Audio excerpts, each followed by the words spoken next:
My dad raised his bourbon, smiled at my brother, and said loud enough for everyone to hear, "This is the son who carries our family name." Then his eyes slid to me, flat, cold. "And my daughter," he added. "She's a burden, always has been." People laughed. Glasses clinked. I felt something crack in my chest, but I didn't defend myself. I didn't stand up. I didn't leave. I stayed seated. I stayed silent. Because behind him, the TV suddenly went black, then flashed red. Breaking news. My father's hand started to shake. And that's the moment I realized this night wasn't going to end the way any of them expected. My name is Lucia Stone.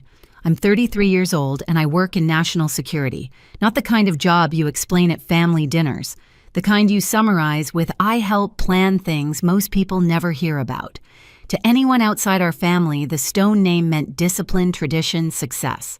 To anyone inside it, the rules were simpler. Leo shined. I stayed useful. We were gathered that night at my parents' house in a small Missouri city, the same one I grew up in. July heat pressed against the windows, thick and unmoving. The table was crowded with food that looked better than it tasted. My mom had arranged everything just right, like she always did, as if symmetry could keep the peace. Leo sat near my dad, relaxed, confident, telling stories that grew a little more impressive each time he told them. People leaned in when he spoke, laughed at the right moments, asked follow-up questions. He wore a crisp, button-down sleeves rolled just enough to look effortless. I sat closer to the end of the table, same place I'd always sat. My dad loved order, titles, appearances. He believed families were like organizations. Someone had to lead. Someone had to represent the name well. Leo fit that role perfectly. He worked in public relations, knew how to talk, how to smile, how to make people feel important. I was the opposite. Quiet, observant, the one who listened more than she spoke, the one who sent money home without being asked, covered payments, bills, little gaps no one else noticed. I told myself that was what family did. You carried weight without announcing it. My mom moved between the kitchen and the table, refilling drinks, avoiding eye contact when conversations drifted too close to me. She wasn't cruel. She was careful. Silence was how she survived. Growing up, I learned early what earned praise and what didn't. Leo's accomplishments went on the wall. Mine went into boxes. When I called home with good news, the calls were short. When Leo needed help, everyone rearranged their schedules.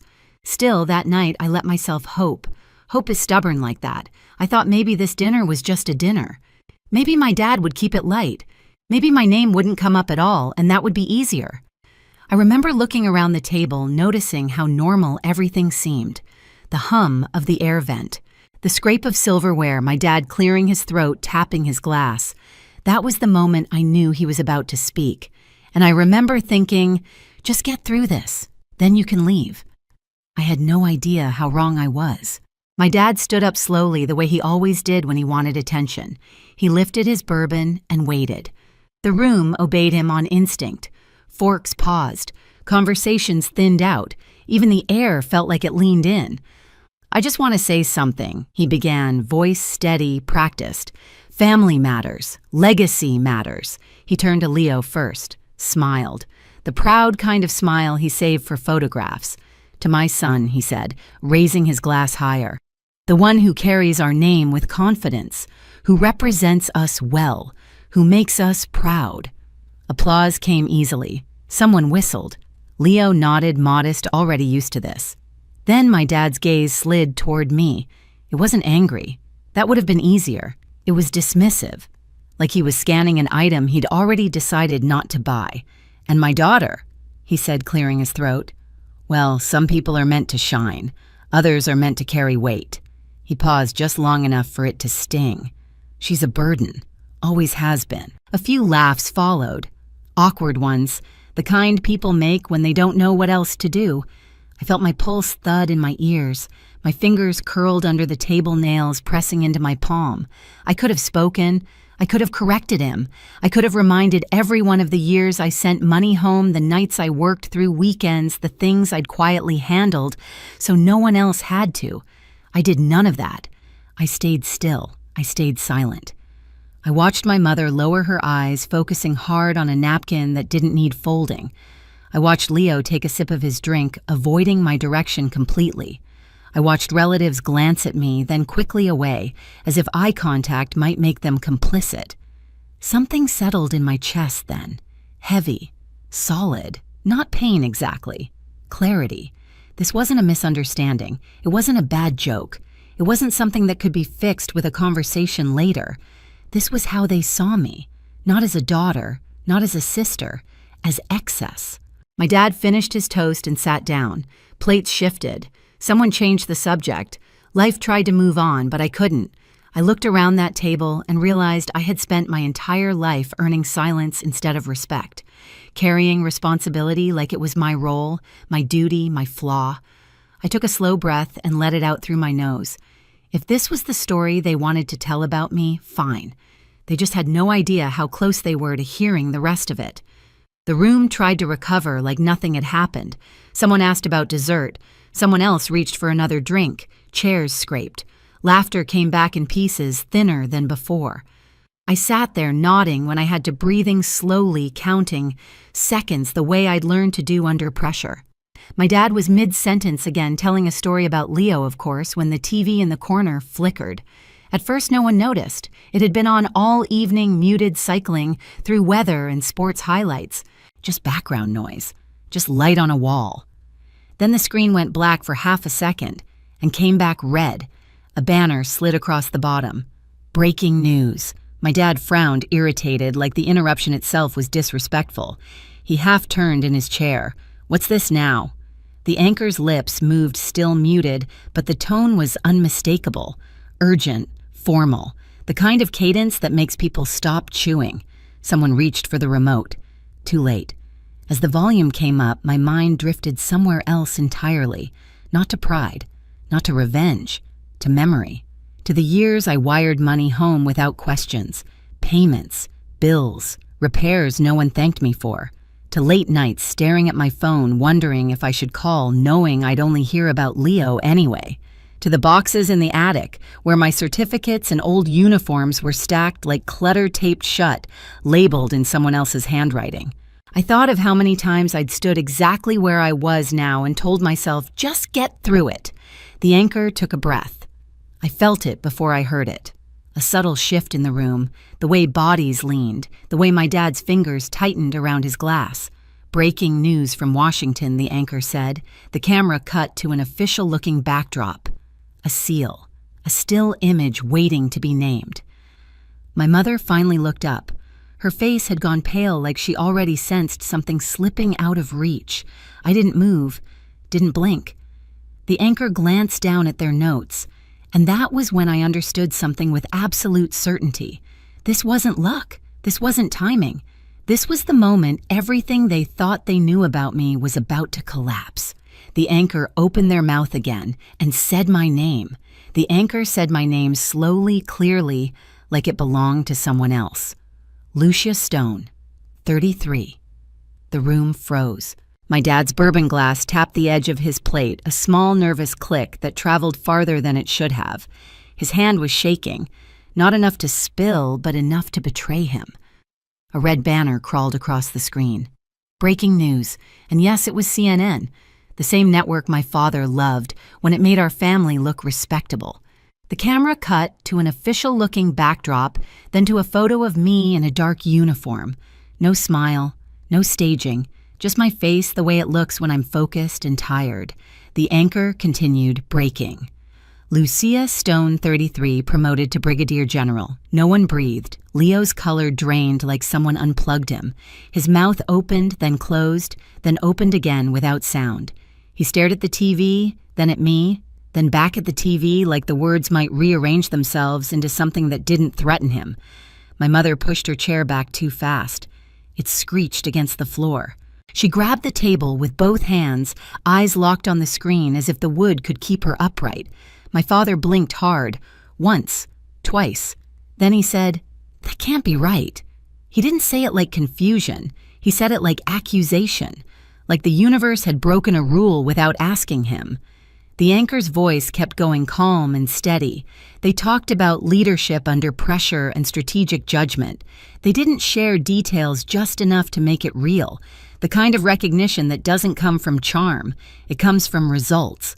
I stayed seated. My hands were folded in my lap. I didn't smile. I didn't stand up and soak it in.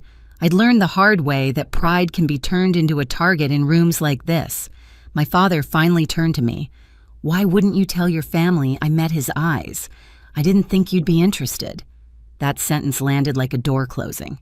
My mother whispered, "Lucia, honey, why didn't you say something?" I looked at her and felt an old ache move under my ribs, because every time I tried to share anything about my life, it turned into a conversation about Leo. Leo flinched. "That's not fair." My father leaned forward, trying to reclaim his power. "Don't make this a competition. Tonight was about celebrating your brother. It was about celebrating your favorite," I said, still quiet. Someone at the far end of the table cleared their throat. A cousin stared down at their napkin like it was suddenly fascinating. My father lifted his bourbon again like he could toast his way out of consequences.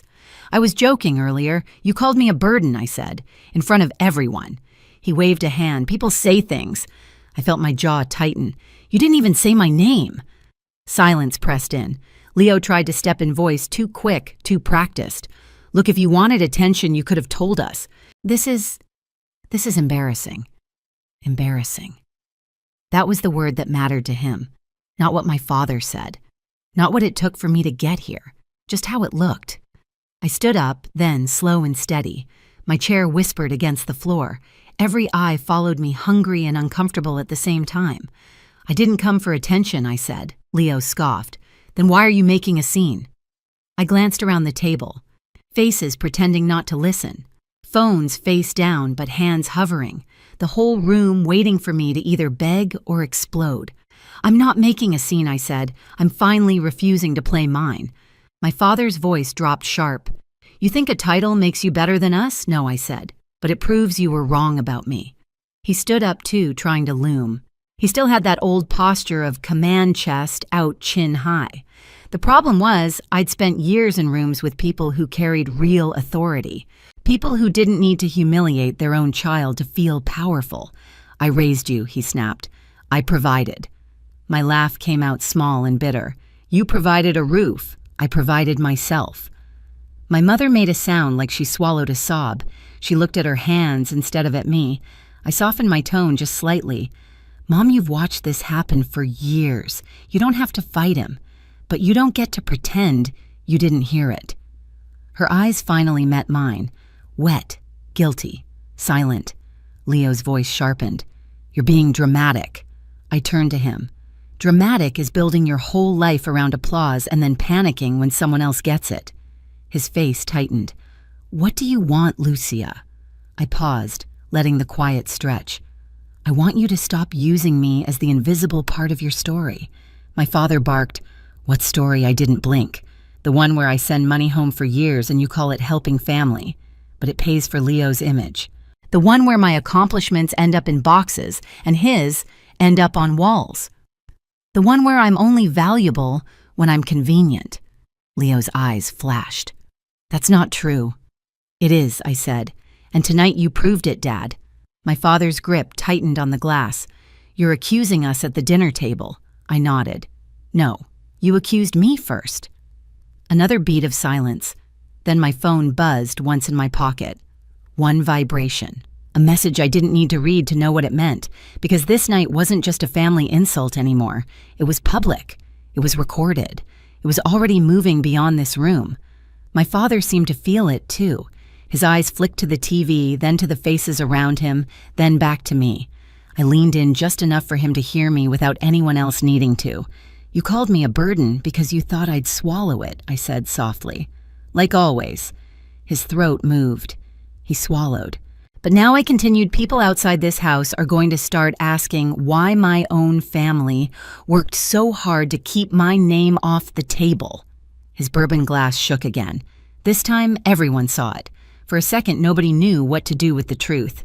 Aunt Marlene's fork hovered midair. A kid in the living room kept laughing at a cartoon, oblivious, and the sound felt wrong.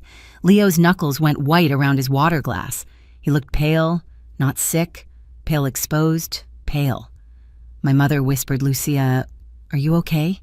And it hit me. She wasn't asking about the promotion. She was asking if I was about to break. I didn't.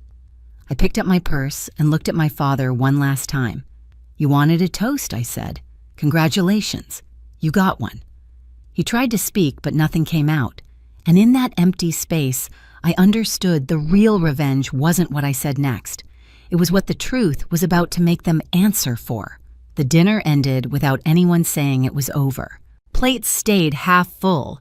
Dessert never made it to the table. Conversations dissolved into murmurs and excuses, people suddenly remembering long drives and early mornings. No one stopped me as I walked down the hallway. The house felt smaller than it had an hour ago, dimmer, like something essential had been switched off. Outside, the night air was cool and smelled faintly of cut grass. I stood on the porch for a moment, listening to the door close behind me. Soft, final. In the days that followed, things unraveled quietly, not with shouting or public apologies, but with distance. Calls went unanswered. Messages stayed unsent. The family group chat went silent like a room everyone pretended was empty. My father didn't reach out. Neither did Leo. And for the first time, I didn't chase them. At work, nothing changed. Meetings still started on time. Decisions still had weight. People still listened. The difference was internal. I stopped bracing myself, stopped shrinking before I entered rooms that had never asked me to. I bought a small piece of land back in Missouri, far from the house where I learned to disappear. Nothing fancy, just quiet, space, a place to build something honest. I didn't lose my family that night. I let go of the version that only knew how to take. I used to believe family was something you endured. Now I know it's something you choose. Walking away didn't make me colder. It made me clearer. If you've ever been silenced, minimized, or made to feel like a burden by the people who were supposed to love you, you're not weak and you're not alone. Your truth doesn't need permission. If this story resonated with you, share your thoughts in the comments and subscribe so you don't miss the next story.